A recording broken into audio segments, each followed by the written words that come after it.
ପ୍ରତ୍ୟେକ ବର୍ଷ ମୋ ନାଁ ହେଉଛି ପ୍ରସାଦ ତ୍ରିପାଠୀ। ମୁଁ ନବଜୀବନ ଶିକ୍ଷା ସଂସଦର ସମ୍ପାଦକ ଅଛି ଏବଂ ନିଖିଳ ଉତ୍କଳ ଶ୍ରୀ ଅରବିନ୍ଦ ପାଠଚକ୍ର ସଂଗଠନ କମିଟିର ମଧ୍ୟ କନଭେନର ଅଛି। ଆକ୍ଚୁଆଲି ଆମେ ଗତ 25 ବର୍ଷରୁ ବେଶୀ ହେଲାଣି ପ୍ରତ୍ୟେକ ବର୍ଷର ଜୁଲାଇ ମାସରେ ସାଂଗଠନିକ ମାସ ପାଳନ କରୁ ଏବଂ ଏହି ମାସରେ ପ୍ରତ୍ୟେକ ଦିନ ଗୋଟିଏ ଜିଲ୍ଲା କଭର କରୁ। ଢେଙ୍କାନାଳରୁ ଆରମ୍ଭ କରି କଟକ ପ୍ରତ୍ୟେକ 30ଟା ଜିଲ୍ଲାକୁ 30 ଦିନ କଭର କରୁ। ତାର କାରଣ ହେଉଛି ଯେ ଜିଲ୍ଲାର ଯେତେ ମାତୃକର୍ମୀମାନେ ଅଛନ୍ତି ତାଙ୍କୁ ସଂଗଠିତ କରିବା ଏବଂ ବିଭିନ୍ନ ପ୍ରକାରର ମାତୃକର୍ମ କରାଯାଉଛି ଜିଲ୍ଲାରେ। 10 କର୍ମଶାଳାରେ ଅଛି 10 ପ୍ରକାରର କର୍ମଶାଳା। ପର୍ଯ୍ୟଟକ ମହିଳା ପକ୍ଷରେ ଅଛି, ବିଭିନ୍ନ ପୂର୍ଣ୍ଣାଙ୍ଗ ଶିକ୍ଷା କେନ୍ଦ୍ର ଅଛି, ବିଭିନ୍ନ ସମାଧି ମନ୍ଦିର ଅଛି। ସବୁକୁ କେମିତି ସଂଗଠିତ କରାଯାଇପାରିବ, କେମିତି ତାର ବିଭିନ୍ନ କାର୍ଯ୍ୟ ସମ୍ପର୍କରେ ଆଲୋଚନା କରିବା।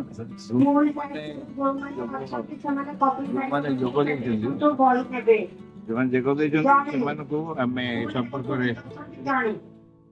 ଯେଉଁମାନେ ବିଭିନ୍ନ ପ୍ରକାରର କାର୍ଯ୍ୟ ସମ୍ପର୍କ ଅଛନ୍ତି ଆମେ ସେମାନଙ୍କୁ ଗୋଟେ ଇନ୍ସପାୟାର କରିବାକୁ ଚେଷ୍ଟା କରୁ, ଉତ୍ସାହିତ କରିବାକୁ ଚେଷ୍ଟା କରୁ, ଆଗ୍ରହ ସୃଷ୍ଟି କରିବାକୁ ଚେଷ୍ଟା କରୁ, ଯେମିତି ସେମାନେ ଅନୁଭବ କରିବେ ଯେ ବାସ୍ତବିକ ମା ଓ ସୁରେନ୍ଦ୍ର ଯାହା ଆଶି ସଂସ୍କାର କହିଛନ୍ତି ତାହା ହିଁ ଭବିଷ୍ୟତ ପୃଥିବୀର ନିର୍ଦ୍ଧାରଣ କରୁ।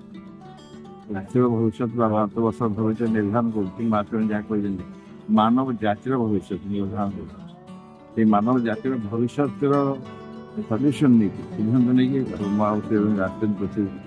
ସେ ସମ୍ପର୍କରେ ଯେଉଁମାନେ କାମ କରୁଛନ୍ତି ସେମାନେ ଅନୁଭବ କରୁଛନ୍ତି, ଜାଣିଛନ୍ତି, ତାକୁ ଅନ୍ୟାନ୍ୟ ଅନେକ ଲୋକମାନଙ୍କ ପାଖରେ ପହଞ୍ଚାଇବା, ସେମାନଙ୍କୁ ସଚେତନ କରାଇବା, এই ଉଦ୍ଦେଶ୍ୟରେ ଆମେ ଜୁଲାଇ ମାସଟି କାର୍ଯ୍ୟ କରୁ।